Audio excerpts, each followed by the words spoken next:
네, 오늘은 고린도 전서를 보는 시간입니다. 그래서 고린도 전서를 중심으로 교회 안에서 성령의 은사를 어떻게 사용할 것인가 하는 그런 주제를 중심으로 해서 여러분들과 좀 말씀을 나누려고 합니다. 여러분, 바울이 성령의 은사에 대해서 긍정적이었다고 생각하십니까? 부정적이었다고 생각하십니까? 어떻게 생각하세요? 어떻게 생각하세요? 너무 당연해서 대답을 안 하시나요? 어떻게 생각하세요? 긍정적이었다고 생각하세요? 네. 근데 그렇게 생각하지 않는 사람들도 적지 않게 있는 것 같습니다. 우리가 이제 읽게 되는, 이제 내일부터 읽게 되죠. 고린도 전서. 이제 고린도 교회에게 쓴 첫 번째 편지인데요. 고린도 교회는 성령의 은사가 다양하게 나타나는 교회였습니다. 그리고 고린도 전서를 쭉 보면 바울이 고린도 교회를 책망하는 많은 내용들이 나오고 있어요. 그래서 어떤 신학자들 또 어떤 목사님들 바울이 성령의 은사에 대해서 부정적이었다라고 생각합니다. 그리고 또 많은 현대의 교회들이 바울은 말씀 중심의 사람이었다. 그래서 말씀을 강조했고 은사나 체험 중심의 신앙은 위험하다고 생각했다고 이해를 하는 거예요. 과연 그랬을까? 네, 여러분들 대답하셨다시피 그렇지 않다는 것입니다. 그 첫 번째 증거가 뭐냐면 이제 고린도전서에 서론 초입부를 들 수가 있습니다. 고린도전서 1장 4절 말씀 같이 한번 읽어볼까요? 시작.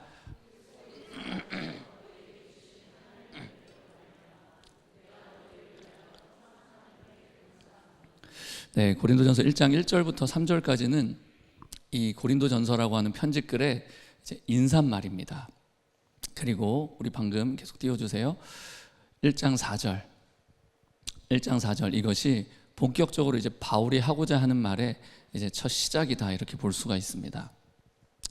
근데 1장 4절에 처음으로 등장하는 단어가 무엇이냐 하면 한번 다음 장 한번 열어봐. 네, 다음 장 제 헬라어 성경을 그대로 캡처해 왔는데요. 유카리스토라고 하는 단어입니다. 그러니까 이제 원형으로 보면 유카리스테오고요. 유카리스토라고 하는 단어가 1장 4절에 이제 첫 단어로 딱 하고 나와요. 유카리스토 이게 무슨 뜻이냐면 감사하다라는 뜻이에요. 감사하다. 감사를 표현하다. 은혜를 표현하다. 이런 의미를 갖고 있는 단어가 유카리스테오라고 하는 단어입니다. 바울이 고린도전서를 쓰면서 가장 처음에 등장시킨, 가장 처음으로 기록했던 단어가 바로 유카리스테오라고 하는 단어인 거예요. 감사했다는 것입니다. 바울이 무엇에 대해서 감사했을까? 다음 장 이 감사의 이유가 나오고 있습니다. 읽어보겠습니다. 시작. 이는 너희가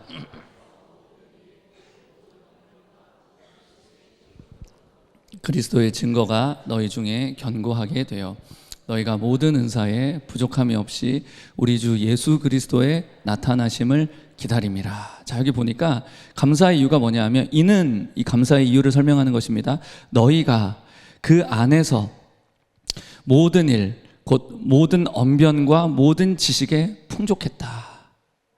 자, 나중에 보시면 알겠지만 이 언변과 지식, 이것은 성령의 은사와 관련된 것입니다. 고린도전서 12장에 보게 되면 9가지 초자연적인 은사의 목록이 나옵니다. 거기 보면 발언의 은사들이 있습니다. 어터런스, 말하는 은사들이 나와요.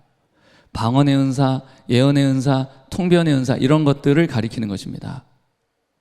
그러니까 너희 중에 언변이 풍족하다, 이 말은 성령으로 말미암아 말하는 현상들, 성령으로 사로잡혀서 말하는 이 은사의 현상들이 너희 안에 풍성하게 나타나고 있다, 이 얘기를 하는 것입니다. 언변, 방언, 예언 다 언자죠. 이걸 의미하는 것입니다. 지식이 풍족하다, 이 지식은 지식의 말씀의 은사를 위시한 여러 성령의 은사들을 말하는 것입니다. 제가 이렇게 해석하는 것이 옳은 이유는 1장 7절에 보면 너희가 모든 은사에 부족함이 없이 이렇게 표현이 나오고 있거든요. 너희가 모든 은사에 부족함이 없다. 그렇기 때문에 이 언변과 이 지식은 성령의 은사를 말하고 있는 거예요. 고린도 교회는 이런 여러 가지 은사들이 부족함이 없이 풍성하게 나타나는 교회였습니다.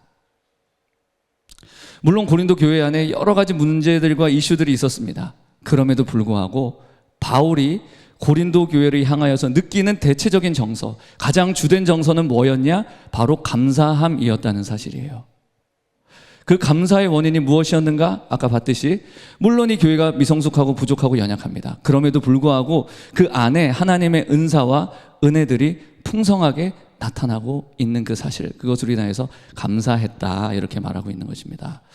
이렇게 얘기하면 어떤 분들은 이렇게 말할 수가 있습니다. 사도 바울이 편지를 쓰면서 처음부터 막 뭐라고 막 꾸짖고 막 하기는 이상하지 않습니까? 처음에는 이렇게 좋은 말로 살짝 깔아주고 뒤에는 두드러 패려고 하려는 이 빌드업의 일종이 아니냐, 이렇게 생각할 수도 있습니다. 그렇죠. 바울도 사람인데 처음부터 막 안 좋은 말을 쏟아낼 수는 없죠. 근데 바울의 서신들을 쭉 보게 되면 그 중에 처음부터 진짜 처음부터 초입부터 시작해서 막 화를 내면서 시작한 서신서가 있습니다.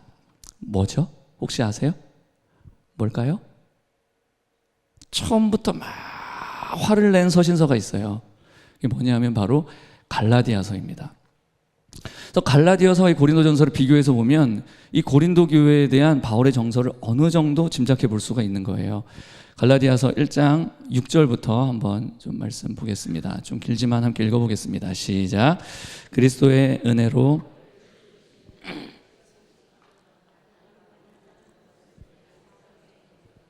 다른 복음은 없나니 다만 어떤 사람들이 너희를 교란하여 그리스도의 복음을 변하게 하려 함이라.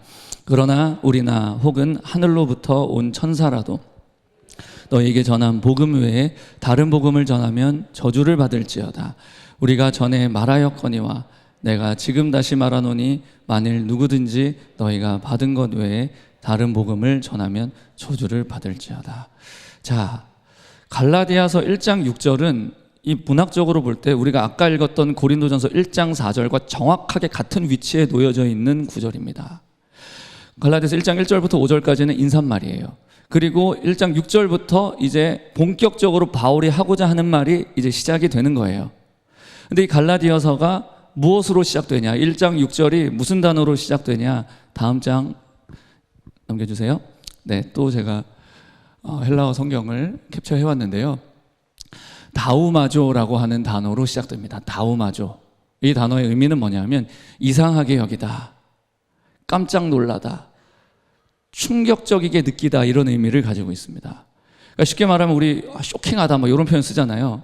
이게 가장 비슷한 겁니다. 또는 황당하다, 어이가 없다, 약간 이렇게 하면 이 어감이 잘 이렇게 표현된다고 볼 수 있겠습니다. 내가 어이가 없다, 니들의 꼬라지를 보니까 진짜 내가 너무 황당하다, 이러면서 이제 시작을 하는 거예요. 갈라디아 교회를 보니까 황당한 겁니다. 하나님께서 이 교회에 어떤 은혜를 주셨고 어떤 복음을 주셔서 이들을 구원하셨는데 이렇게 이들이 빠르게 신속하게 올바른 그 오리지널의 복음을 버리고 다른 복음을 따르는 것을 보면서 와, 이거 어떻게 이럴 수가 있냐, 이렇게 말하고 있는 것입니다. 그리스도의 사도로서 바울은 여러 교회들을 이렇게 감독하지 않습니까? 보면서 그 여러 교회들의 과오와 연약함을 보게 되는 거예요. 그래도 그런 연약함들 중에 그래도 형제로서 인정할 수 있는 영역의 잘못들이 있는 것이에요. 반면에 사도로서 절대로 용납할 수 없는 잘못이 있었던 것입니다. 그것은 바로 그리스도의 은혜의 복음을 변질시키는 것이었어요. 바울에게 있어서 이것은 절대로 용납될 수가 없는 것이었습니다.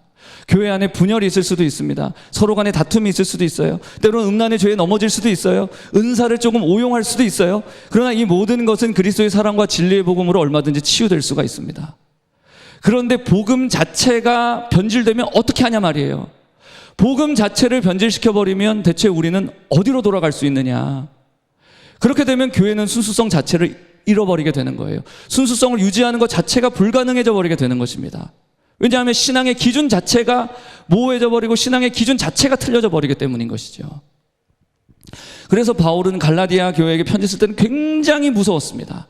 하지만 고린도 교회에게 편지를 쓸 때는 이 두 가지의 마음이 함께 있었어요. 감사한 마음과 그래도 또 이들을 또 고쳐 바로잡아야 하겠다는 그런 아비의 마음이 이 고린도 교회에게 막 풍성하게 흘러나갔던 것을 우리가 느낄 수가 있는 것입니다. 자, 오늘 이제 다룬 이 첫 번째 문제를 정리해 보겠습니다. 바울이 은사에 부정적이었는가? 교회 안에 은사가 사용되고 활용되는 것에 대해서 바울은 부정적이었는가? 그랬어요? 그러지 않았어요? 그랬어요? 그러지 않았어요? 그렇지 않았습니다. 네. 제가 좀 심각해서 여러분들 제가 설교하다 좀 네. 그렇지 않았습니다. 물론 교회 안에 은사가 무분별하게 사용됨에 따라서 교회가 혼란스러워지는 경우가 매우 많죠. 그럼에도 불구하고 바울은 얘기하는 거예요. 구더기 무서워서 창 못 담그면 안 된다는 거예요. 성령의 은사는 하나님께서 우리에게 주신 선물이라는 것이에요. 교회 안에서 건강하고 바르게 잘 활용될 수 있어야 된다고 바울은 우리에게 말씀하고 있는 것입니다. 믿습니까? 자, 이제 두 번째 내용으로 넘어가 보겠습니다. 바울의 이제 이 고린도 교회를 향한 이 대체적인 정서가 감사였다 할지라도 고린도 교회는 정말 문제 많은 교회였습니다. 고린도 교회 생각하면 감사한 마음도 있었지만 안타깝고 속상한 마음이 또 많았어요, 바울 안에. 그걸 고린도 전후서를 보게 되면 발견하게 됩니다. 물론 이 땅의 교회들 중에 문제없는 교회가 어디 있겠냐마는 고린도 교회는 여러 가지 다양한 문제가 복합적으로 나타나는 교회였어요. 좀 버라이어티 했습니다. 좀 심각했어요. 고린도 교회 문제 중에 가장 두드러진 문제가 뭐였냐? 바로 분열의 문제였습니다. 크게 한 3-4가지 이유로 교회가 분열이 되어져 있었는데, 첫 번째 이유는 지도자에 따른 분열이었습니다. 고린도전서 1장 10절부터 13절까지 같이 한번 읽어보겠습니다. 시작. 형제들아, 내가 우리 주 예수 그리스도의 이름으로 너희를 권하노니 모두가 같은 말을 하고 너희 가운데 분쟁이 없이 같은 마음과 같은 뜻으로 온전히 합하라. 내 형제들아, 글로의 지편으로 너희에 대한 말이 내게 들리니 곧 너희 가운데 분쟁이 있다는 것이라. 내가 이것을 말하거니와 너희가 각각 이르되 나는 바울에게, 나는 아볼로에게, 나는 게바에게, 나는 그리스도에게 속한 자라 한다는 것이니 그리스도께서 어찌 나뉘었느냐? 바울이 너희를 위하여 십자가에 못 박혔으며 바울의 이름으로 너희가 세례를 받았느냐?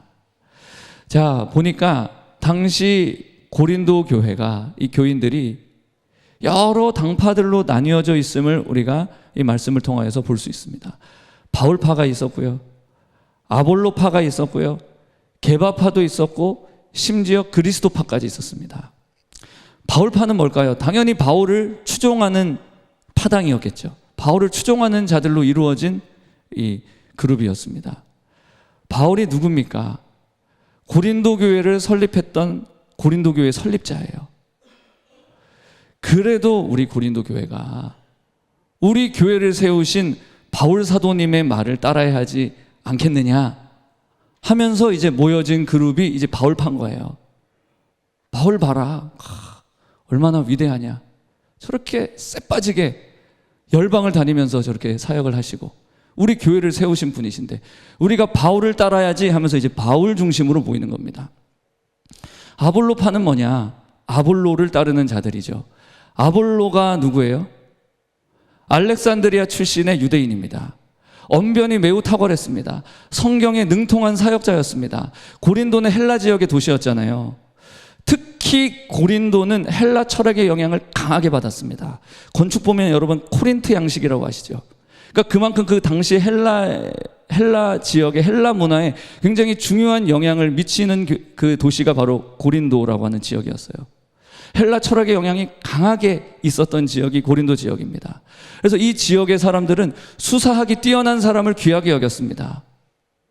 그렇기 때문에 언변이 뛰어났던 아볼로는 고린도 교인들에게 인기가 많았어요. 말을 기가 막히게 잘하는 거예요. 너무 설교가 고급진 거야. 말을 하는데 어떻게 저렇게 말이 고급지고 저렇게 설교를 할 수가 있을까? 그러니까 사람들이 따르는 겁니다. 아볼로 중심으로. 또 게바파가 있었습니다. 게바가 누굽니까? 베드로잖아요. 이 베드로가 고린도 교회를 직접 방문한 적이 있었는지는 알 수가 없습니다. 그런데 이 베드로, 게바는 예수님의 수제자잖아요. 그리고 예루살렘 교회의 지도자였습니다. 그런 점에서 그를 추종하는 자들이 적지 않았어요. 또 유대 지역에서 고린도 지역으로 이주해 왔던 유대인들도 있겠죠. 그런 경우에 게바에 대한 열렬한 막 지지자로서 막 게바를 막 추종했어요. 그리고 또 그리스도파가 있었어요. 이들은 교회의 지도자들이 인정하지 않아. 야, 게바가 뭐고 바울이 뭐냐? 나는 오직 예수님의 말씀만 듣는다. 이러면서 교회 지도자들의 리더십을 따르지 않는 좀 교만한 자들. 너무 신령한 거야. 너무 신령해서 교회 지도자들도 우습게 여깁니다. 교역자들도 우습게 여겨요. 이게 옳은 것입니까? 옳지 않죠. 눈에 보이는 리더십에게도 순종하지 못한다면 눈에 보이지 않는 그리스도의 리더십에 어떻게 순종할 수 있겠습니까? 아무튼 고린도 교회가 얼마나 번잡하고 정신없는 교회였는지 우리가 볼 수가 있어요. 막 나는 바울파 아볼로파 막 하면서 막 찢어지고 나뉘어지는데 생각해 보세요. 여러분, 바울과 아볼로와 게바가 서로 싸웠겠습니까? 서로가 서로를 비난하면서 너는 막 거짓 사도다 막 이러면서 이렇게 막 싸웠을까요? 야, 베드로, 아니야. 내 밑으로 들어와. 내가 참 지도자다. 나를 따라야 복 받는다. 물질 축복 받고 싶어? 나를 따라. 막 이랬겠냐고요. 생각해 보세요. 바울과 베드로와 아볼로가 그러면서 서로 싸웠겠느냐고요. 그들은 그리스도의 지체로서 사랑으로 동역하는 동역자들이었습니다. 사역자들이 이렇게 싸우는 성도들을 보면서 기가 막힌 거예요. 바울파가 어딨고 아볼로파가 어딨고 게바파가 어디 있습니까? 너무 속상했을 거예요. 그래서 바울이 말하는 것입니다. 고린도전서 3장 3절 읽어보겠습니다. 시작. 너희는 아직도 육신에 속한 자로다. 너희 가운데 시기와 분쟁이 있으니 어찌 육신에 속하여 사람을 따라 행함이 아니리요. 자, 니들 하는 거 보니까 육신에 속한 자다. 사르키코스라고 하는 단어입니다. 사르키코스. 육신에 속한 자다. 혼에 속한 자다. 이 시기와 분쟁은 육신에 속한 자의 특징이라는 것입니다. 이 말은 이 고린도 교인들이 예수 믿지 않는 불신자라고 말하는 것이 아니에요. 그리스도 안에 있는 자들이긴 한데 어린 아이들이라는 거예요. 신앙적으로 유아기에 속한 성도들이다. 이렇게 말하고 있는 것이에요. 그래서 이런 사람들은 사람을 따르는 거예요. 막 바울이다. 와, 야, 손수건 얹었는데 막 낫는 거 봤어? 야, 베드로 그렇게 하냐? 바울이야. 막 야, 베드로가 어떻게 했는지 알아? 막 이러면서 막 서로 막 싸우는 거예요. 이게 뭡니까, 진짜? 이게 바로 육신에 속한 자들이기 때문에 이런 행동들을 한다. 이들에게는 시기와 분쟁이 있어요. 성도 한 사람 한 사람 안에는 성령님이 거하시는 하나님의 성전이라고 말합니다. 그럼에도 불구하고 시기와 분쟁이 있다면 그것으로 인하여서 육신에 속한 자가 될 수 있다고 성경은 말하고 있습니다. 그러나 이 반면에 신령한 자, 푸뉴마티코스라고 하는 단어로 나오는데 신령한 자는 시기하고 분쟁하지 않습니다. 영적인 사람은 시기하고 분쟁하지 않아요. 당을 짓지 않습니다. 왜냐하면 이들은 믿음의 눈으로 주님을 바라보기 때문입니다. 이들의 신앙의 중심은 예수님이에요. 사람이 아니에요. 자기 중심도 아니에요. 예수님이 주인된 신앙생활을 하는 자들인 거예요. 예수님 중심의 삶을 살기 때문에 분열하지 않고 싸우지 않습니다. 그러나 자기 중심적인 사람들은 자기 공치사하기 바쁜 거예요. 내가 이런 일을 했다 이거죠. 내가 이런 업적을 세웠는데 저 사람이 저런 업적을 세웠는데 인정해줘야지. 내가 이런 일 했는데 인정해줘야지 하면서 소리를 높이는 것입니다. 내가 이거 씨를 뿌리지 않았으면, 이 복음의 씨를 뿌리지 않았으면 이런 열매 못 거뒀을 거야. 아니야. 내가 물을 주지 않았다면 절대로 이런 풍성한 열매 못 거뒀어. 야, 아니야. 내가 잡초를 뽑았기 때문에 이게 된 거야. 아무리 물 주고 거름 줘도 잡초 있으면 다 죽어. 내가 잡초를 뽑았기 때문에 이런 열매를 거둔 거야. 여러분, 다 틀렸습니다. 바울은 뭐라고 말합니까? 나는 심었고 아볼로는 물을 주었으되 오직 하나님께서 자라나게 하셨나니. 그런즉 심는 이나 물 주는 이는 아무것도 아니로되 오직 자라게 하시는 이는 하나님 뿐이니라. 아볼로나 바울이나 게바나 다 아무것도 아니라는 것입니다. 다 하나님의 종에 불과하고 하나님의 도구에 불과한 자들이라는 것이에요. 이 모든 것을 행하신 분은 오직 여호와 하나님이시다, 이렇게 고백하고 있는 것입니다. 그래서 우리 안에 이런 성숙함의 은혜가 예수 그리스도 안에서, 성령 안에서 그 내적인 아름다운 사랑의 열매를 맺어서, 겸손의 열매를 맺어서 그런 성숙함으로 하나님께 영광 돌리는 저와 여러분 되시기를 주님의 이름으로 축복합니다. 또 계속 보게 되면 이제 고린도전서 11장에 가게 되면 고린도 교회 안에 또 어떤 문제로 분열이 있었느냐, 부에 따른 분열이 있었음을 우리가 확인하게 됩니다. 이 문제의 발단이 뭐냐면 부자들이 가난한 자들과 함께 주의 만찬을 나누지 않은 데서 이 일이 이제 점화가 된 것입니다. 여기서 말하는 주의 만찬은 오늘날의 성찬식하고는 조금 다릅니다. 당시 초대교회는 주의 만찬이라고 해서 이제 성찬식의 기능도 함께 포함하는 것이겠죠. 각자가 가져온 음식을 함께 나누는 공동 식사, 이제 애찬이죠. 이걸 함께 행했습니다. 그런데 이 고린도 교회에서 부자들이 이제 많은 분량 이제 먹을 것을 가져오는 거예요. 많이 가져왔으면 가난한 성도들과 나누고 함께 먹을 수 있도록 나누어 줘야 되잖아요. 함께 먹을 수 있도록 배려해야 되잖아요. 근데 그렇게 하지 않고 먼저 부자들끼리 먼저 식사를 하는 겁니다. 또 아마도 이제 예배가 이제 주일날 행해졌다고 한다면 이 주일은 이제 안식일이 아니었기 때문에 어쩌면 이제 그 일용직 근로자들, 이제 가난한 자들, 빈궁한 자들은 어쩌면 예배에 늦게 도착했을지도 모르겠습니다. 그건 잘 몰라요. 그냥 제가 이렇게 상상해 보는 거예요.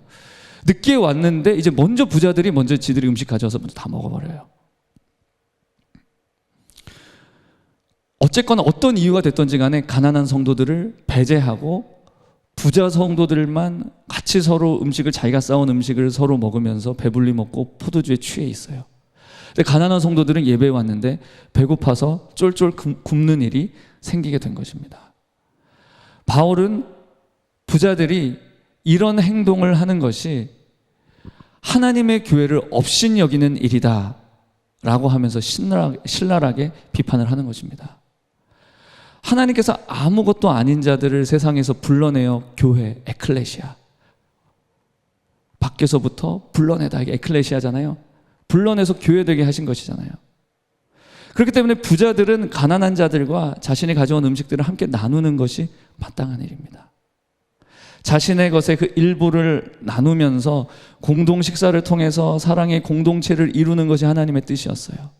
그런데 고린도 교회의 부자들이 이러한 교회의 한몸됨을 깨뜨렸던 것이에요. 교회 안에 자꾸 이런 일이 일어납니다. 부자들은 먹고 마시고 즐거워합니다. 가난한 사람들은 거기에 끼지 못해요. 같이 먹지를 못해요. 그러니까 뭔가 부끄러움을 느끼는 거예요. 수치심을 느끼는 겁니다. 함께 하나로 어우러지지 못하는 것입니다. 여기에 대해서 바울이 단호하게 꾸짖습니다. 고린도전서 11장 20절로 22절 시작.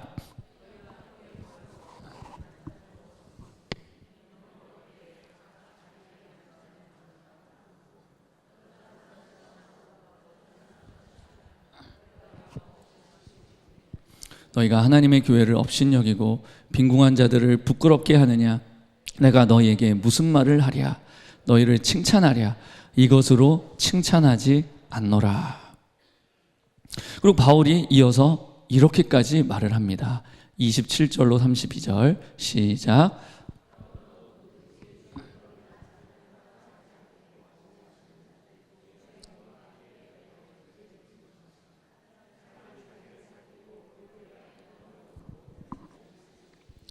몸을 분별하지 못하고 먹고 마시는 자는 자기의 죄를 먹고 마시는 것이니라. 그러므로 너희 중에 약한 자와 병든 자가 많고 잠자는 자도 적지 아니하니 우리가 우리를 살폈으면 판단을 받지 아니하려니와 우리가 판단을 받는 것은 주께 징계를 받는 것이니 이는 우리로 세상과 함께 정죄함을 받지 않게 하려 하심이라. 자, 이 주의 만찬이 주님의 몸과 피를 상징하는 거잖아요. 그런데 이 주의 만찬, 주의 몸과 피를 상징하는 주의 만찬을 분별함 없이 만홀히 대한다. 그런 사람이 있다. 그렇다면 그거는 자기 죄를 먹고 마시는 것이다. 이렇게 설명을 하는 것입니다. 그리고 이제 30절에 보게 되면, 계속 띄워봐 주세요. 30절에 보면, 그러므로 너희들이 자꾸 주의 몸과 피를 분별함 없이 이렇게 만홀하게 자꾸 대하고 있다. 그러다 보니까 너희 중에 약한 자와 병든 자가 많고 잠자는 자, 뭡니까? 심지어 사망하는 이런 일도 일어나게 된다. 하나님의 징계로서. 바울이 이렇게 말하는 거예요. 제가 말하는 거 아닙니다. 여러분 상처받지 마세요. 바울이 얘기하고 있는 것입니다. 성경이 말하고 있는 거예요. 그리스도의 몸을 분열시키는 자는 몸의 질병을 경험할 수도 있게 된다고 말하는 거예요. 연약함이 오게 되고 몸에 아픔이 찾아올 수 있게 되고 심지어 이 일로 사망하는 일도 생길 수 있다고 바울 사도가 지금 말하고 있는 것입니다. 하나님께서 이런 징계를 허락하시는 이유가 뭐냐? 하나님 너무해요. 아니요. 이런 징계를 허락하시는 이유는 이런 징계를 통해서라도 우리를 깨우치시고 돌이키게 하시기를 원하시는 하나님의 뜻인 것입니다. 그래서 궁극적인 정죄와 심판으로부터 멸할 수 있는 기회를 우리에게 주시는 하나님의 사랑의 어떤 장치들인 것입니다. 할렐루야. 그래서 어떤 이런 일들, 어떤 이런 약간의 어떤 그런 증상이 일어난다 한다면 여러분들 마음이 이렇게 부드러운 자들은 살짝 주님이 말씀하셔도 바로 알아듣습니다.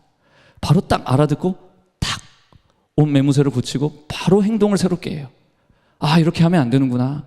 주님이 별로 안 좋아하시는구나. 정신 차려야 되겠다 하면서 바로 딱 태도를 고칩니다. 그런 은혜가 있게 되기를 주님의 이름으로 축복합니다. 자, 세 번째 분열의 이유, 그것은 바로 은사 때문이었습니다. 앞에서 말씀드렸다시피 고린도 교회는 은사가 굉장히 활발하게 활용되는 교회였습니다. 그런데 안타깝게도 그 은사가 매우 무질서하고 무분별하게 사용되었다는 것입니다. 심지어 은사 간의 우열을 논하기도 했고 특정 은사를 가진 사람들은 막 우월의식을 가졌어요. 그런데 이 고린도전서를 통해서 바울은 말합니다. 하나님께서 우리에게 주신 은사는 다양하다. 그리고 각기 다른 은사는 각자 고유의 역할과 존재 가치가 있는 것이다 라고 말을 합니다. 그래서 어떤 은사는 귀하고 어떤 은사는 천하고 그런 것이 아니고 오히려 우리 눈에 약해 보이는 그 지체, 우리 눈에 약해 보이는 그 지체가 도리어 요긴하고 중요한 경우가 많다. 우리 모두는 서로가 서로를 필요로 하는 그런 존재들이다. 만약에 우리 옆에 이 지체가 없다면 우리는 온전해질 수 없고 하나님 나라의 온전한 부르심을 이룰 수 없는 것이다 라고 설명을 하고 있어요. 믿어지십니까? 그런 마음을 품게 되기를 원합니다. 그래서 이제 바울이 이제 고린도전서 12장부터 14장까지 이제 은사에 대해서 설명을 하는데 무려 이제 3장의 지면을 할애하면서 이 은사에 대해서 본격적으로 설명을 합니다. 그만큼 바울은 은사에 대해서 중요하게 여기고 있었던 것입니다. 바울이 은사에 대해서 이야기를 어떻게 시작하는지 한번 보기를 원합니다. 12장 1절입니다. 읽어보겠습니다. 시작.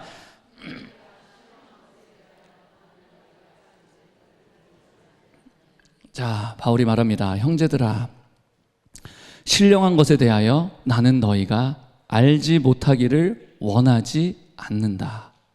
너희가 알지 못하기를 원치 않는다. 굉장히 복잡하게 얘기하는데 뭐죠? 이중부정. 이중부정은 뭐죠? 강한 긍정이죠. 신령한 것에 대해서 너희가 꼭 알기를 원한다, 이런 의미인 거예요. 강조하는 용법인 거예요. 너희가 신령한 것에 대해서 반드시 알아야 한다. 신령한 것이 무엇입니까? 신령한 것. 헬라어로 따라해보세요. 푸뉴마티콘, 푸뉴마티카. 네, 콘은 이제 단수고 카는 복수인데 여기서는 카로 쓰여졌어요. 푸뉴마티카. 영적인 것들, 이런 의미예요. 그러니까 something spiritual, 영적인 것들. 바울이 지금 영적인 것을 알아야 된다 하면서 이제 12장 1절을 시작하는데, 그러면서 이제 4절에 가게 되면 4절부터 이제 은사에 대해서 쭉 설명을 합니다. 9가지 은사의 목록들도 나열하고 은사에 대한 설명이 쭉 이어져요. 그러니까 바울이 말하고 있는 이 신령한 것들, 푸뉴마티카가 뭐예요? 바로 은사를 말하는 것입니다. 은사. 은사가 뭐냐? 은사에 대한 이해도 다 달라요. 사람들마다 은사를 이해하는 개념이 다 달라요. 사람들이 은사하면 떠올리는 몇 가지 개념이 있어요. 첫째로 뭐로 주로 해석하냐 하면 은사라고 하는 단어를 넓은 개념으로 이해하는 것입니다. 은사가 이제 헬라어로 카리스마타라고 하는 단어인데요. 카리스라고 하는 단어에서 온 거예요. 카리스마타가. 카리스가 무슨 뜻인지 아십니까? 카리스 잘 모르세요? 카리스는 은혜라는 뜻입니다.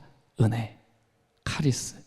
그러니까 카리스마타 하면은 은혜의 결과물, 은혜의 선물 이런 의미를 가지는 것입니다. 자, 생각해 보세요. 우리가 누리는 것 중에 은혜가 아닌 것이 있나요? 은사, 선물이 아닌 것이 있냔 말이에요. 공기, 햇빛, 우리가 입는 옷도 다 은혜입니다. 여러분 옷을 직접 만들려고 생각해 보세요. 여러분들이 직접 만들어야 돼. 옷을 파는 데가 아무도 없어. 지가 만든 옷 지가 입어. 파는 사람이 없어. 여러분들이 옷을 다 만들어야 되는 거예요. 얼마나 힘듭니까? 그러니까 우리가 옷을 입고 있다는 것도 이것도 은혜인 겁니다. 은사인 거죠. 구원받은 것도 은혜죠.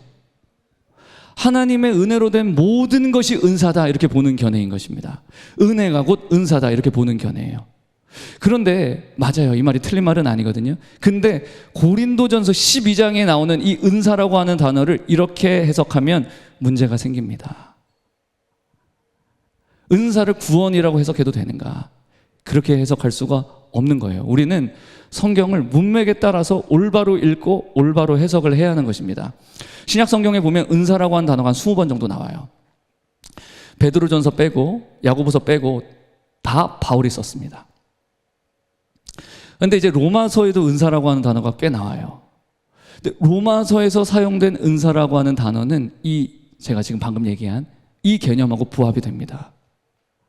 로마서 6장 23절 이렇게 나오죠. 죄의 싹은 사망이요 하나님의 은사는 그리스도 예수 우리 주 안에 있는 영생이니라. 이 은사라고 하는 이 단어는 정확하게 이 의미로 치환해서 쓸 수가 있어요. 이 은사라고 하는 단어와 은혜라고 하는 단어를 바꿔서 쓸 수가 있단 말이에요. 얼마든지 교환해서 쓸 수가 있습니다. 그런데 여기 고린도전서 12장에서 사용되고 있는 은사라고 하는 단어는 그렇지 않아요. 여기서 사용되고 있는 은사는 좁은 의미의 어떤 그런 개념으로서 은사라고 하는 단어를 사용한 것입니다. 그러니까 여기도 은사고 여기도 은사니까 다 똑같아. 다 이퀄 다 은사 다 같은 의미야 해서 다 뽑아갖고 다 같은 거야. 이렇게 해석하면 되느냐? 이게 안 된다는 거예요. 이게 설교자들이 종종 하는 오류입니다. 성경에 나오는 같은 단어들을 싹 다 모아갖고 다 똑같이 해석하는 거예요. 그리고 그렇게 설교하면 성도들이 쉽게 받아들입니다. 그래서 조금만 생각해 보면 그렇게 해석하는 게 틀렸음을 알게 됩니다. 자, 다음 장 띄워줘 보세요. 요한복음 3장 16절. 요한복음 3장 16절. 네. 읽어볼까요? 시작. 이 세상이나 세상에 있는 것들을 사랑하지 말. 여기 똑같이 세상이라고 하는 단어가 나와 있습니다. 자, 요한복음 요한일서 저자도 같아요. 똑같은 헬라어 단어 코스모스가 쓰여졌습니다. 근데 이 요한복음 3장과 이 요한일서 2장에 쓰여진 이 같은 단어가 같은 의미가 아닌 거예요. 같은 코스모스를 하나님이 사랑하셨는데 또 여기서는 성도들에게 코스모스를 사랑하지 말아라. 이게 뭐냐 말이죠. 왜 이런 일이 발생되는가? 같은 단어라고 해서 같은 뜻이 아닌 거예요. 단어의 의미는 고정되어 있는 것이 아닙니다. 사전을 우리가 보잖아요. 사전이 뭐예요? 지금까지 쓰였던 이 단어의 의미를 싹 다 관철해서 그 일반적인 쓰임새를 가르쳐 주는 거예요. 사전이 단어의 의미를 결정하는 것이 아닌 것입니다. 그래서 시인이나 작가들도 의미를 초월해서 새로운 단어를 만들기도 하고, 그러니까 제가 무슨 말을 하고자 하는 거냐 하면 사실상 어떤 단어의 의미는 사전이 결정하는 게 아니라 문맥에서 결정된다는 뜻이에요. 이해가 되십니까? 이해가 되세요? 저 너무 어려워요? 설교 너무 어렵습니까? 아니죠? 네. 할렐루야, 여러분 지성인들이셔서 이거 뭐 어려운 거 아닙니다. 어떤 단어의 의미가 어디서 결정되냐? 문맥에서 결정되는 거예요. 그래서 우리가 문맥을 파악하는 거, 이 저자의 사상을, 이 글의 흐름을 이해하는 것이 굉장히 중요한 것입니다. 그럼 바울이 본문에서 쓴 이 은사라고 하는 단어의 구체적인 의미가 무엇이냐? 이 좁은 개념으로 쓰인 거거든요. 좁은 개념의 의미로 쓰여진 거거든요. 첫 번째로 1번 띄워봐 줘 보세요. 1번. 자, 그래서 은사, 이 카리스마타는 뭐냐? 푸뉴마티카다. 여기서 고린도전서 12장에서 말하는 은사는 푸뉴마티카인 거예요. 신령한 것, 영적인 것인 거예요. 그러니까 우리가 흔히 말하는, 소위 말하는 성령의 은사 표현하는 것. 정확하게 표현하면 영적인 은사를 말하는 것입니다. spiritual gift, 영적인 은사를 말하는 것입니다. 그 영적인 은사, 성령의 은사가 대체 뭐냐? 우리가 어떤 단어의 의미를 알려고 하면 이 개념의 대척 개념을 파악하면 돼요. 이 반대적인 위치에 있는 개념을 이해를 하면 이 개념을 이해하는 게 수월해집니다. 푸뉴마티카의 대척 개념이 뭐냐? 영적인 은사니까 그 반대는 육적인 은사가 되는 것인가? 육적인 은사라는 것이 있을까? 뭐 이런 생각을 해볼 수가 있겠죠.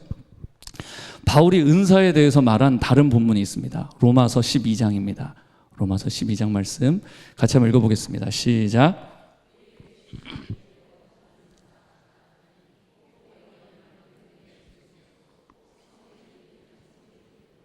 혹 가르치는 자면 가르치는 일로, 혹 위로하는 자면 위로하는 일로, 구제하는 자는 성실함으로, 쓰는 자는 부지런함으로, 긍휼을 베푸는 자는 즐거움으로 할 것이니라.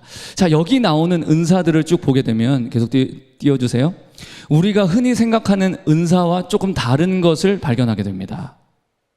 이 은사를 한마디로 영어로 표현하게 되면 이렇게 표현할 수 있습니다. Natural gift. 이거는 사람이라고 한다면 누구나 가질 수 있는 이런 종류의 은사들인 것입니다. 사람의 기질, 어떤 재능, 탤런트와 관련이 있는 것입니다. 좀 약간 유전적인 것과 관련이 있을 수도 있어요. 타고나는 것과 관련이 있는 거예요. 타고나는 거예요. 타고 태어나는 거예요. 자, 여기 혹 예언이면 믿음의 분수대로 이렇게 나오는데, 여기서 나오는 예언도 우리가 흔히 생각하는 예언과 조금 의미가 다른 것입니다. 예언을 믿음의 분수대로 하라는 거예요. 여러분, 예언을 분수대로 합니까? 예언을 분수대로 해요? 예언은, 우리가 흔히 알기로 예언은 하나님께서 주시는 그 신적인 말을 초자연적으로 대언하는 것을 의미하잖아요. 근데 예언을 분수대로 하래. 이게 대체 무슨 말이에요? 여기서 나오는 예언은 우리가 알고 있는 그 예언과는 개념이 좀 다릅니다. 여기서 말하는 예언은 성도를 권면하는 말의 의미를 가지고 있습니다. 성도를 권면하는 것. 여기 나오는 이 은사의 목록은 일반적으로 사람들이 가지고 있는 기질들, 성향들, 재능들, 이런 것과 탤런트 이런 것들 있잖아요. 이런 것과 관련이 있는 것입니다. 다시 말하면 내추럴 기프트, 자연적인 은사인 거예요. 그러면 그 반면에 이 로마서 12장은 그런데, 그럼 고린도전서 12장은 뭐냐? 이거는 슈퍼내추럴 기프트인 거예요. 초자연적인 은사를 말하는 것입니다. 이해가 되십니까? 동의가 안 되세요? 동의가 되십니까? 초자연적인 은사, 성령님께서 어떤 초자연적인 역사를 행하시는 그것을 의미하는 것이에요. 자 2번 보겠습니다. 2번. 자, 고린도전서 12장의 은사의 의미가 뭐냐? 자, 여기 카리스마타가 어떻게 표현되어지고 있냐? 파네로시스라고 하는 단어로 표현되어지고 있습니다. 파네로시스, 성령을 나타내심.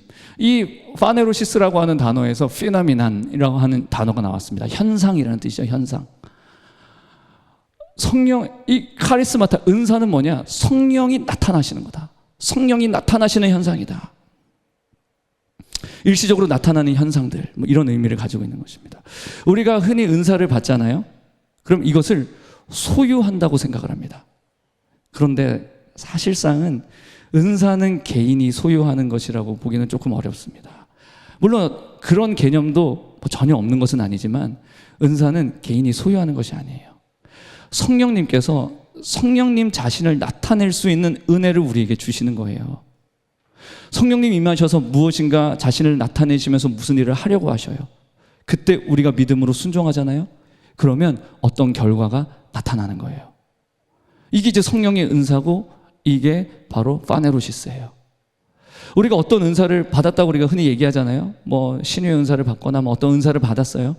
그럼 그 은사를 받았다고 해서 어떤 상황이나 어떤 환경에서든지 100% 보장하는 결과가 나타납니까?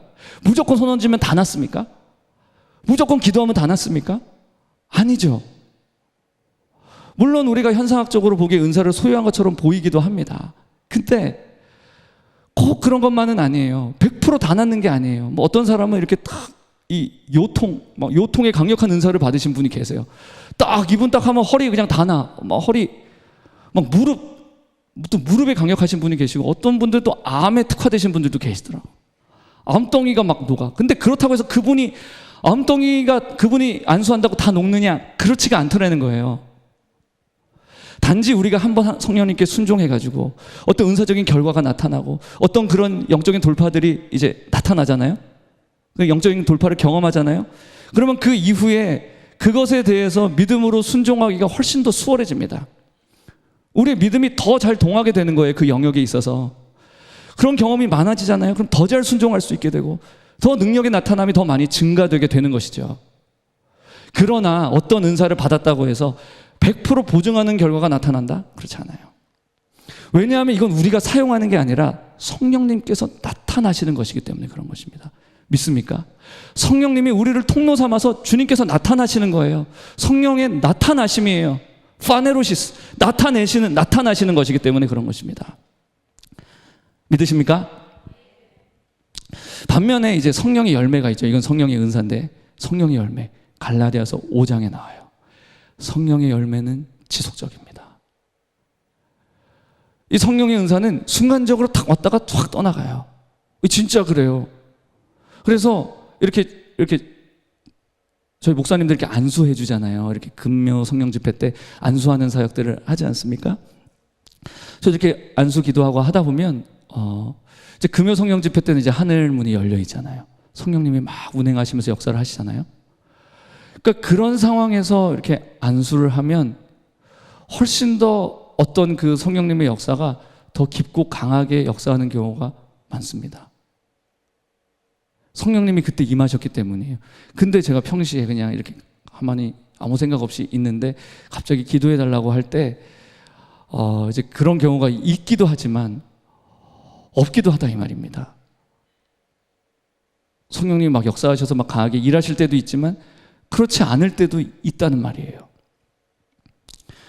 그래서 여러분들이 이렇게 기도를 받거나 할 때도 하늘문이 열렸을 때 성령님이 역사할 때 그걸 잘 이렇게 보셔서 기도를 받으시면 조금 더 많은 그런 효과를 얻으실 수가 있는 것이겠죠.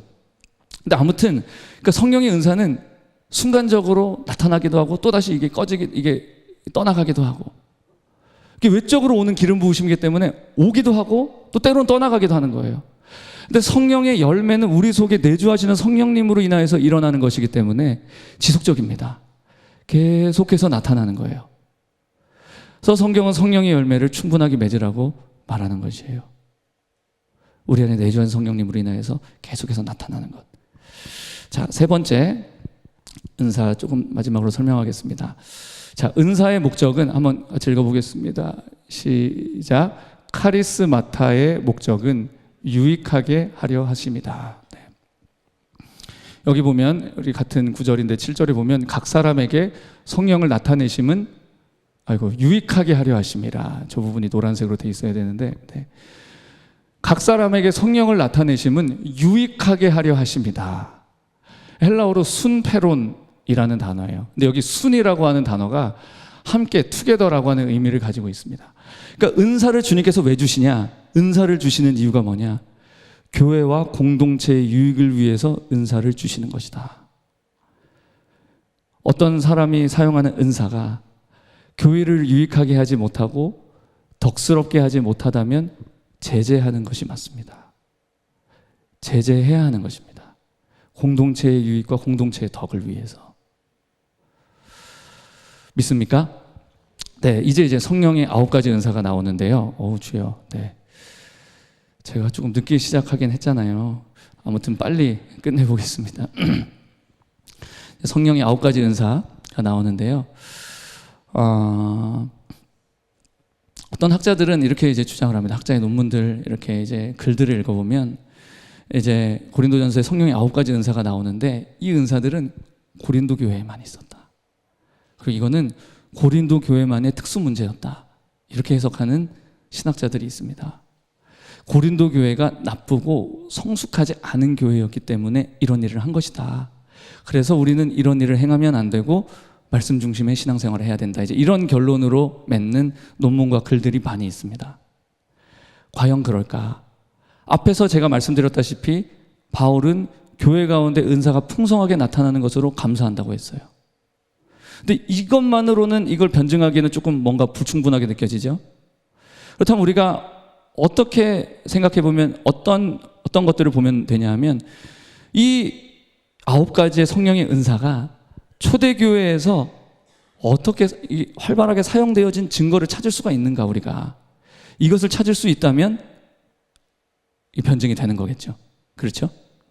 초대교회의 기록이 가장 풍성하게 나오는 성경이 바로 사도행전입니다.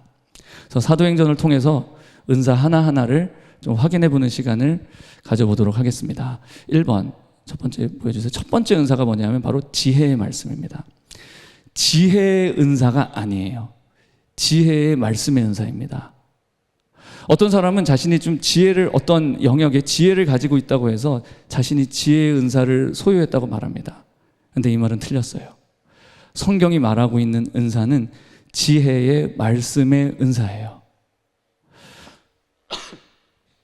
일반적으로 지혜는 지식과 과거의 경험으로부터 오잖아요.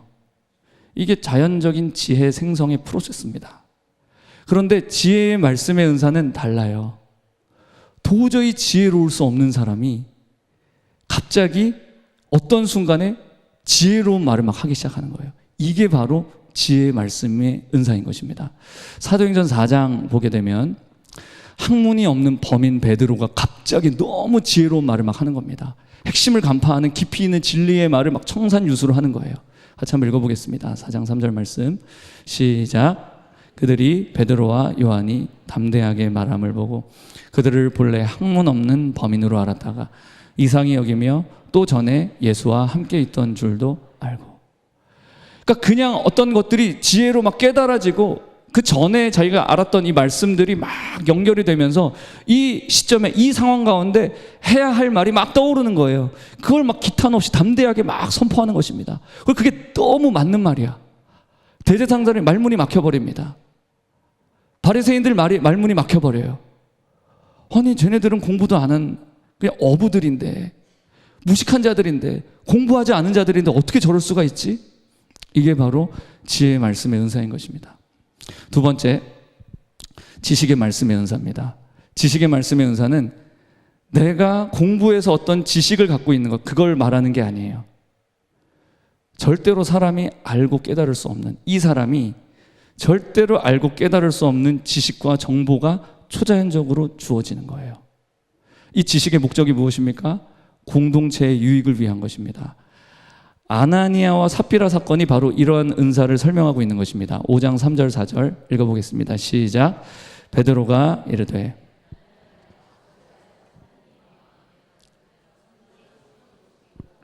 얼마를 감추었느냐?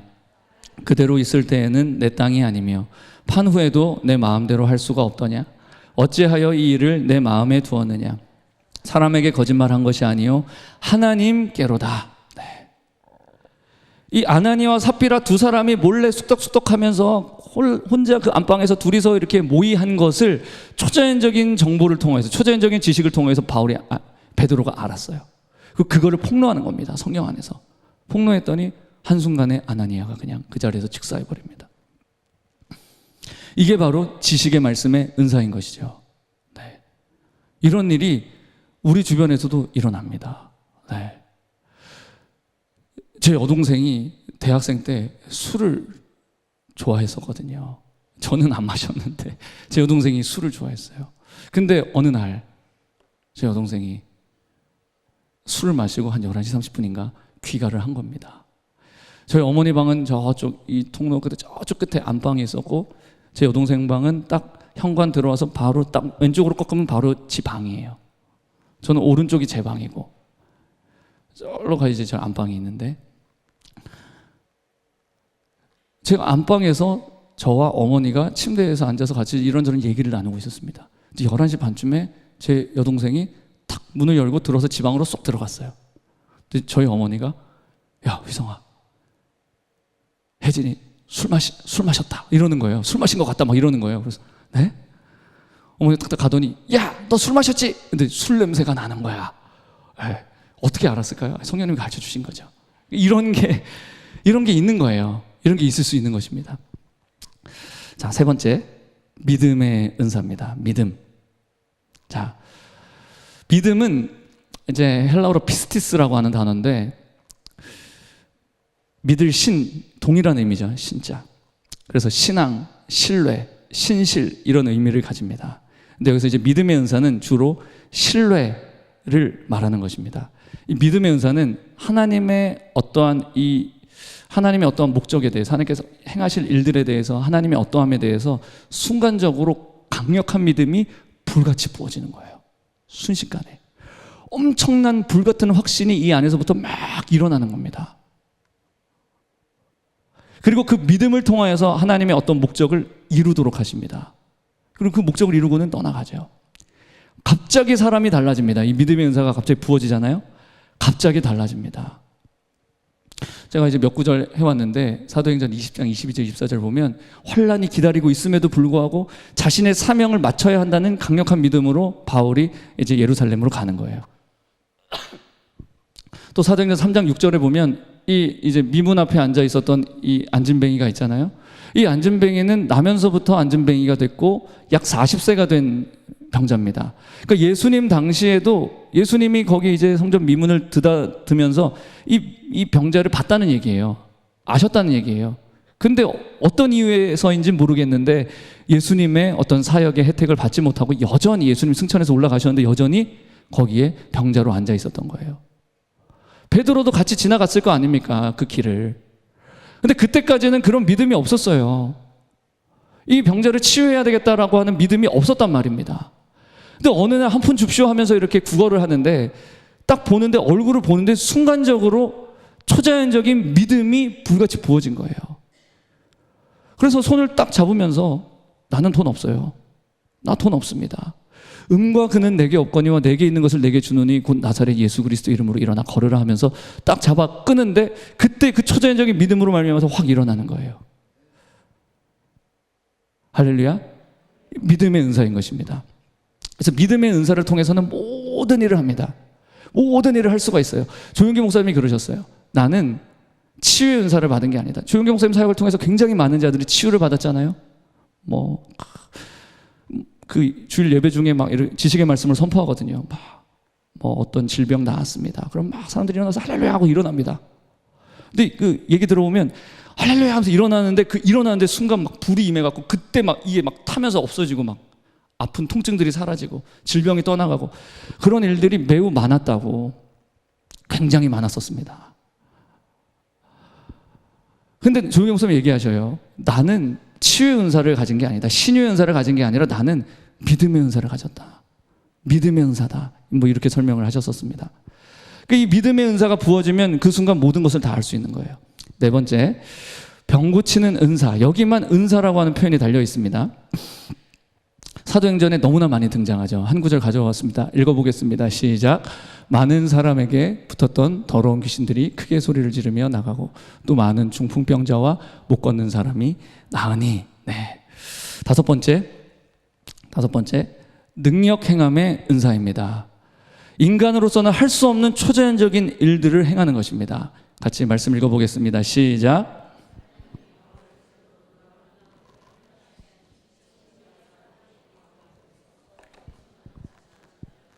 병든 사람에게 얹으면 그 병이 떠나고 악귀도 나가더라.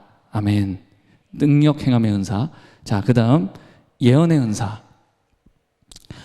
자, 예언의 은사라고 하는 것은 앞에 일을 장차 일어날 일을 말한다라고 하는 의미보다 대신하여 말한다라는 의미가 더 강합니다. 그래서 한자로 보면 얘가 맡을 예자예요. 예지할 때 그런 이런 예자가 아니라 맡을 예자를 쓰고 있습니다. 그래서 예언보다는 대언이라고 하는 번역이 더 정확할 수 있어요.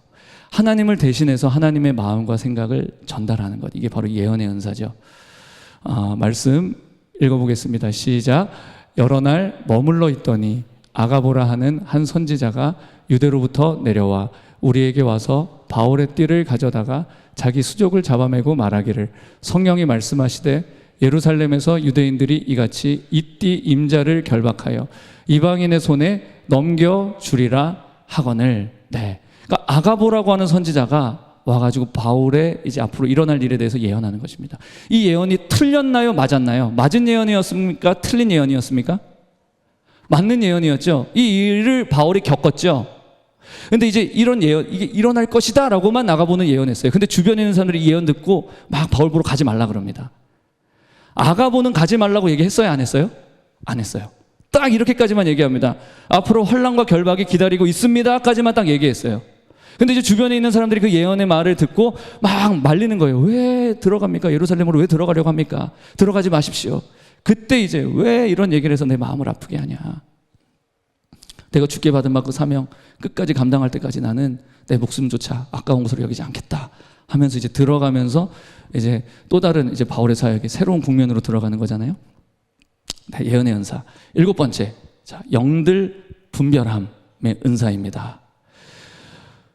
영을 분별하는 거는 은사가 아니어도 어느 정도는 분별할 수가 있어요. 말씀에 대한 지식이 있으면. 고린도서 12장 3절에 보면 예수를 저주할 자라고 말한다면 그건 거짓의 영이다. 그건 성령이 아니다. 이렇게 얘기하잖아요. 근데 그것만으로 다 분별이 안 됩니다. 어떤 것들은 초자연적으로 영들을 분별해야 할 때가 있어요. 그냥 이 표면적으로 드러난 것으로는 분별이 안 되는데 그 영적으로 느끼고 그 깊은 것을 분별해내는 것. 성령의 초자연적인 능력으로 영들을 분별하는 것입니다. 이게 축사사역을 하잖아요. 축사사역을 하면 이제 귀신이 이제 안에 숨어 있다가 이제 어떤 한 사람의 인격 밑에 숨어 있다가 숨어서 이걸 계속 일을 하는 거거든요. 숨어서 막 이렇게 어둠의 일들을 하는 거예요. 인격 속에 숨어서 이렇게 마귀 일들을 이렇게 조종하면서 이렇게 하는 거거든요. 근데 이제 그렇게 하다가 그러니까 어떤 사람 저 사람 성격 왜 저렇게 지랄 맞을까? 왜 저럴까? 죄송합니다. 이런 말씀. 왜 저럴까? 막 사실은 그 배후에 조종하는 악령이 있을 수가 있습니다. 뭐 다 그런 것은 아니겠지만 배후에 조종하는 악령이 있어요. 근데 이제 성령님의 임재와 기름 부으심이 예배 가운데 강하게 역사하면 하나님의 빛이 임하잖아요. 어둠이 드러나는 거예요. 그러니까 인격 뒤에 숨어서 이렇게 붙어서 활동하던 이 영이 이게 딱 분리가 됩니다. 딱 분리하면서 귀신의 인격이 이제 앞에 이제 드러나기 시작하는 겁니다. 그러니까 막 비명도 지르고 막 이제 막 이런 귀신의 인격에서 나오는 말들을 막 해요. 막 한단 말입니다. 막 축사 사역을 하잖아요. 하면은 이제 막 예수 이름으로 꾸짖으니까 얘가 쫄아요. 이 영이 쫄아갖고 막 맞아 막 이럽니다. 그러다가 딱 숨어가지고 다시 딱 숨어가지고 이렇게 말을 하는데 막 하면서 막 명령하고 선포하는 것에 듣는 듯이 여기에 복종하는 듯이 흉내를 냅니다. 근데 그게 느껴지는 거예요. 알겠어요. 축사 생활하다 보면 압니다. 너 거짓말하지 마. 너 안 나갔잖아. 하면 헤헤헤 어떻게 알았지? 하면서 다시 나타나요. 사실 더 음산하게 얘기하는데 여러분들 약간 좀 무서워할까 봐 왜 하면서 막 얘기 어떻게 알았냐고. 그러니까 이게 영들 분별함의 은사가 있어야 이런 사역들이 이루어질 수가 있는 거예요. 초자연적으로 아는 겁니다. 여기 사도 바울도 마찬가지였어요. 말씀 계속 좀 띄워주세요. 16장. 여기 보면 점치는 귀신 들린 여종 하나를 만나게 됩니다. 근데 이 사람이 바울에게 와서 따라와서 소리를 지릅니다. 매우 맞는 소리를 합니다. 이 사람들은 바울과 이제 신라를 얘기하는 거죠. 이 사람들은 지극히 높은 하나님의 종으로서 구원의 길을 너희에게 전하는 자라. 이 말을 바울을 졸졸졸졸 쫓아다니면서 계속 하는 거예요. 앵무새처럼. 이 사람들은 지극히 높은 하나님의 종으로서 구원의 길을 너희에게 전하는 자라. 맞는 말인데 이 말을 하는 영의 출처가 어둠의 영이에요. 귀신의 영이에요. 그러니까 이 말을 하는데 계속 영적으로 방해가 되는 겁니다. 바울이.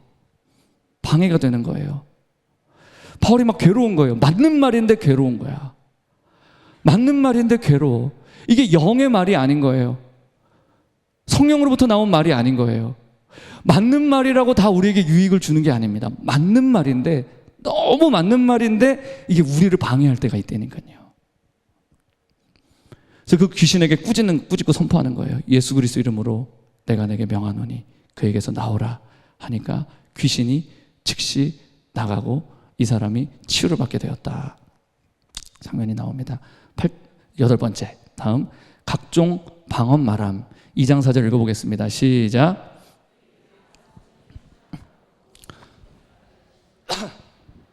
로 말하기를 시작하니라. 네, 이것들은 너무 익숙하니까 네 하고, 그 다음 방언들 통역함. 방언들 통역함 없나요? 네, 방언들 통역함. 이건 사도행전에서는 구체적으로 사실 나오지는 않고 있습니다. 그런데 고린도전서를 볼 때 초대교회에서 활발하게 쓰였던 은사임을 우리가 추측해 볼 수가 있습니다. 또 어떤 사람은 이렇게까지 얘기해요. 사도행전 2장에서 수많은 사람들이 각 나라 무슨 여러 지역들 쭉 나열을 하잖아요. 이 지역으로 말함을 듣는도다. 방언을 얘기할 때 사람들이 이곳 방언으로 하나님의 비밀 말함을 듣는도다. 이렇게 막 놀라면서 말을 하는데, 이게 이제 그렇게 들려지는 게 이게 어쩌면 통변의 은사일 수 있다. 이렇게 설명을 하는데 100% 동의는 안 되고요. 근데 그럴 수도 있다. 근데 어쨌거나 초대교회에서 활발하게 쓰였던 은사임을 우리가 알 수가 있습니다. 자, 이처럼 초대교회는 성령의 9가지 은사가 풍성하게 나타나는 교회였습니다. 살아계신 하나님의 역사, 성령의 부어주심, 기름 부으심이 강력하게 나타나는 교회가 초대교회였습니다. 그래서 우리들도 이 성령의 은사를 환영하고 사모하고 기대해야 하는 줄 믿습니다. 네, 지금 벌써 12분이 됐는데요. 제가 딱 한 5, 6분만 더 하겠습니다. 몇 페이지 안 남았거든요. 진짜 딱 조금 남았거든요. 이거 결론은 내야 되니까 조금만 더 하고 마치도록 하겠습니다. 그러면 우리가 성령의 은사를 교회 안에서 어떻게 사용해야 할까? 이 답을 말하기 전에 한 구절을 좀 살펴보아야 하는데요. 고린도전서 12장 31절입니다. 같이 한번 읽어보겠습니다. 시작.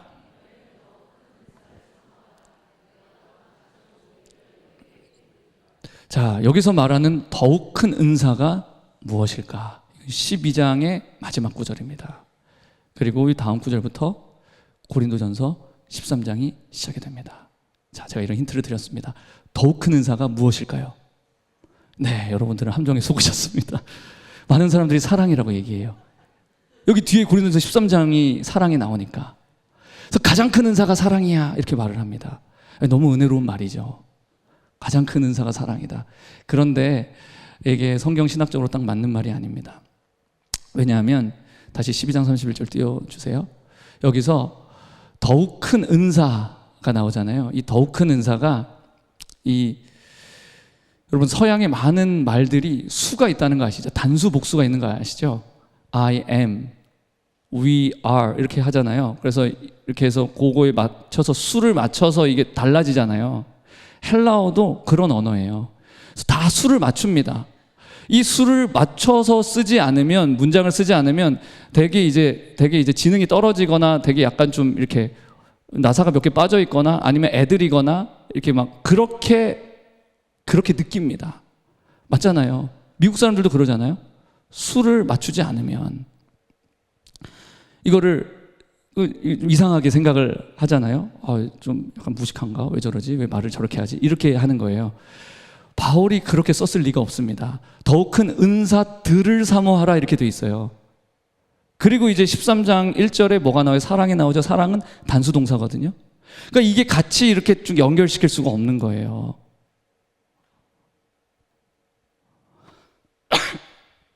그럼 뭐냐? 더욱 큰 은사는 뭐냐? 따라해보세요. 더욱 큰 은사는 더욱 큰 은사다. 더욱 큰 은사는 더욱 큰 은사예요. 더욱 큰 은사는 더욱 큰 은사예요. 더 크고 강력한 은사를 말하는 거예요. 그러면 더 크고 강력한 은사를 받을 수 있는 비결, 그 길이 단수거든요. 더 큰 은사를 받을 수 있는 길이 단수인데 이게 바로 사랑인 거예요. 너희는 더욱 큰 은사를 사모해라. 그 큰 은사, 더 큰 은사를 받을 수 있는 방법, 비결이 바로 사랑이다 하면서 고린도서 13장에 사랑이 쭉 나오는 거예요. 이해가 되십니까? 이해가 되세요? 그래서 사랑은 성령의 9가지 열매 중에 하나예요. 사랑은 은사가 아니에요. 사랑은 열매예요. 은사와 열매는 다릅니다. 은사는 지속적이지 않지만 열매는 지속적이에요. 은사와 달리 열매는 생명에 속한 것입니다. 우리가 예수 그리스도의 사랑에 뿌리 내려져서 그분의 생명으로 충만하게 될 때, 그 열매가 가득할 때, 아무튼 사랑으로 흠뻑 적셔지게 되었을 때 성령의 은사가 더 폭발적으로 풀어지게 된다. 더 강력한 은사를 그 사람에게 하나님께서 그 사람을 믿으시는 거예요. 아, 너는 진짜 나를 닮았구나. 내가 너에게 더 큰 은사를 줘도 너는 부패되지 않겠구나. 너는 타락하지 않겠구나. 너를 통해서 정말 나의 성품이 드러나겠구나. 이렇게 인정된 자에게 더 큰 은사를 맡기시는 거예요. 이해가 되십니까? 이해가 되세요? 아, 이렇게 다 대답이 없으세요. 네, 아주 아무튼 뜨거운 리액션 부탁드립니다. 할렐루야. 네. 왜냐하면 이 성령의 은사의 목적은 삼위일체 하나님의 성품을 드러내는 거예요. 하나님의 뜻을 이루는 그 목적으로서 주는 것이 성령의 은사이기 때문인 것입니다. 하나님은 사랑이십니다. 믿습니까? 그래서 우리 안에 그 하나님의 그 핵심적인 성품인 사랑으로 충만할 때 주님이 기뻐하세요.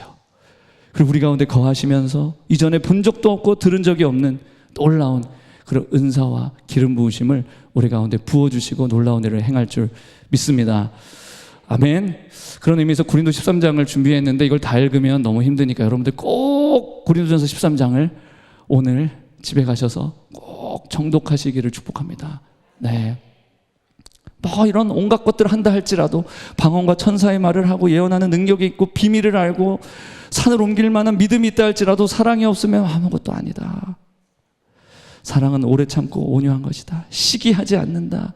자랑하지 않는다. 교만하지 않는다. 무례히 행하지 않는다. 이 사랑의 은혜가 우리 모두에게 충만하게 있게 되기를 축복합니다. 그래서 이제 고린도전서 14장 1절에 보면 이렇게 말하고 있는 것입니다. 함께 읽어보겠습니다. 시작. 사랑을 추구하며 신령한 것들을 사모하되 특별히 예언을 하려고 하라. 자, 그래서 이렇게 이제 결론을 맺는 거예요. 사랑을 추구하면서 신령한 것들을 사모해라. 신령한 것들을 사모하되 그냥 사모하지 말고 그냥 영적인 것들을 사모하는 것이 아니라 사랑 안에서 사랑을 뜨겁게 추구하는 가운데 영적인 것들을 사모해야 된다. 그것이 성령의 은사들을 바르게 사용할 수 있는 방법이다 라고 지금 성경이 말하고 있는 것입니다. 오늘날 성령의 은사를 사용하는 사람은 무지 많습니다.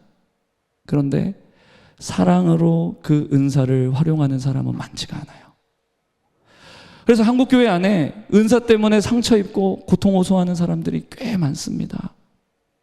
담임 목회자도 담임 목회자대로 상처를 받았어요. 은사 가졌다고 하는 성도들이 막 아프게 하는 거예요. 일개 개인 성도가 자기 은사 조금 받았다고 교회를 뒤흔드는 겁니다. 자기 중심으로 사람을 정렬시켜요. 교회 안에 파당을 만들어요. 여러분, 은사는 은사일 뿐이지 은사가 직분이 될 수는 없어요. 은사가 직분으로 이어지기 위해서는 길고 긴 훈련과 연단의 과정이 필요합니다. 자기 자신을 꺾고 자기 자신의 권리를 포기하고 교회의 덕을 위해서 자기 자신을 때로는 감출 수도 있고 숨길 수도 있고 그럴 수 있는 겸손과 사랑과 온유함이 필요한 거예요. 그래서 이 사람이 은사를 활용할 때 너무 좋다. 부작용이 없고 다치는 사람이 없고 상처받는 사람이 없고 너무 덕스럽고 너무 예수님의 모습이 보이고 그렇다. 이런 것들이 교회 공동체 안에서 인정되고 받아들여질 때 담임 목회자를 통하여서 공적인 사역자로 임명될 수가 있는 것이죠. 그럼 공적인 사역자로 임명이 되면 그 제한된 또 범위 안에서 그 권위 아래서 이렇게 은사를 사용할 때 그 교회가 바르고 건강하고 풍성해질 수 있는 거예요. 그 사람의 사역을 통해서 교회가 더욱더 풍성해질 수가 있는 것입니다. 또 성도들도 은사 때문에 상처를 많이 받았어요. 은사가 사랑 없이 거칠게 행해지는 교회들이 덜어 있거든요. 그래서 그런 교회에서 섬기면서 많은 상처들을 받은 겁니다. 그래서 이런 경험들 속에, 이런 많은 경험들 속에서 이런 은사가 무슨 필요가 있나 이런 생각을 하게 되는 거죠. 이런 자기 안의 부정적 경험들을 통해서 성령의 은사에 대해서 오해가 생기기 시작합니다. 성령님에 대한 오해도 생깁니다. 이렇게 되면서 하나님의 나라의 역사가 제한되기 시작했던 것입니다. 여러분들 생각해 보세요. 성령의 은사의 폭발적인 부어짐이 없이 어떻게 하나님의 나라가 완성이 됩니까? 어떻게 주님 다시 오실 수가 있겠습니까? 저 무슬림 지역 생각해 보세요. 저 강력한 견고한 진을 성령님의 강력한 은사와 기름 부으심 없이 어떻게 그걸 돌파할 수가 있어요? 어떻게 그 장벽을 뚫을 수가 있습니까? 우리에게 더욱더 성령의 충만하신 은혜와 기름 부으심과 은사가 풀어져야 하는 줄 믿습니다. 근데 그것이 풀어지는 방법이 뭐라고요? 예수님 닮는 거예요. 사랑으로 우리가 옷을 입는 것입니다. 사랑으로 채워지는 것이에요. 겸손으로 옷 입는 것입니다. 겸손한 것이에요. 그때 하나님께서 우리에게 믿고 이런 놀라운 성령의 은사들을 맡겨주시는 줄 믿습니다. 이제 결론을 말씀드리겠습니다. 왜 고린도전서가 성경에 되었는지 아십니까? 여러분, 성경은 예언이에요. 초대교회 이후로도 이런 고린도 교회의 현상이 시대와 장소를 초월해서 계속해서 나타날 것을 성경은 말하고 있는 것입니다. 저는 너무 많이 봤어요. 고린도 교회 현상이 일어나는 교회들을 진짜 많이 봤습니다. 우리 교회도 한때 이런 현상들이 막 있었어요. 지금은 많이 깨끗해졌거든요. 전혀 없다고 얘기할 수는 없지만 그래도 많이 깨끗해졌거든요. 근데 과거에는 우리 교회도 이런 고린도 교회 현상들이 꽤나 있었습니다. 근데 저는 이런 현상들이 나타나는 교회들 너무 많이 봤단 말입니다. 은사가 나타나는데 미성숙해요. 은사는 막 풀어져요. 근데 너무너무 미성숙해서 막 서로 상처를 입고, 그러다 보니까 처음에 성령께서 기름 부어주시고 막 이렇게 올라가다가 그런 미성숙함이 해결되지 않은 상태에서 막 이렇게 막 은사를 막 거칠게 쓰다가 이게 막 서로 상처를 입고 그러면서 이게 꺾여버리는 거예요. 교회가 은혜를 잃어버려요. 성령님의 임재가 떠나가요. 그래서 나중에는 은사는 있는데 임재는 없어. 너무너무 공허하고 가면 너무 이상해. 가고 싶지가 않아. 그런 교회가 되어져 버리는 거예요. 자, 고린도전서가 예언이다라는 말은 뭐냐 하면, 영적인 사모함이 있는 교회에서는 반드시 이 고린도전서 현상을 경험할 수밖에 없다. 우리에게 고린도전서를 주신 이유가 무엇이냐? 고린도전서를 잘 읽고 연구하고 묵상하고 여기서 교훈을 삼아서 우리 삶에 적극적으로 적용하고 겸손하게 이것을 받아들여서 회개하고 해서 우리 영적인 사모함이 계속되어질 수 있고, 또한 우리 안에 있는 모든 더러운 불순물들을 제거하고 모든 더러움들을 씻어내고 계속해서 그 여호와의 산 그 높은 곳을 향하여서 나아갈 수 있는 우리가 될 수 있도록 하기 위해서 고린도전서를 주셨다는 겁니다. 이해가 되십니까? 그러니까 이런 막 은사 추구하는 교회들 안에 이런 현상들 너무 많아요. 사람을 쫓아요. 막 사람이 막 이렇게 막 부각이 됩니다. 그 음란 이것도 장난 아닙니다. 은사가 있는 곳에 음란이 더 설칩니다. 또 돈 문제, 탐심 문제 장난 아니에요. 돈 가져오면 기도해주고 돈 안 가져오면 기도 안 해줘요. 막 돈을 딱 갖다 놓으면 예언이 막 임해. 이게 성령님이냐 말이에요. 이게 만몬이지 이게 무슨 성령님입니까? 이런 것들로 인해서 막 교회가 막 분열이 돼요. 막 엉망진창이 됩니다.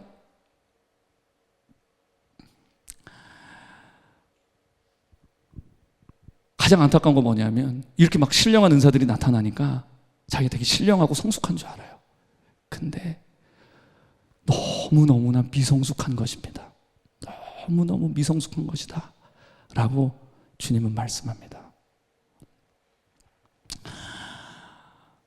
또 그렇다고 해서 우리가 또 성령의 은사를 터부시하는 것도 안 되겠죠. 그래서 우리가 더욱더 이 말씀 앞으로 돌아감으로 말미암아서 복음의 진리와 기초가 바르게 세워지고, 그 위에 우리의 신앙이 세워지고, 그 위에 자기 자신을 부인하는 십자가 신앙이 바르게 세워지고, 그리고 그렇게 막 말씀이 부어지면 막 회개가 임할 거 아니에요? 막 회개가 부어지면 우리 안에 양심 역사들이 다 떠나가는 거예요. 정결해지고 거룩한 사랑의 사람이 됩니다. 그 위에 성령님께서 강력한 기름 부으심을 부어 주시는 것입니다. 할렐루야. 우리 가운데 이런 은혜가 있게 되기를 축복합니다. 자아의 죽음이 있고 정말 자기 자신을 부인하는 참된 제자도 속에 하나님의 충만한 기름 부으심을 경험하는 우리 교회가 되기를 주님의 이름으로 축복합니다.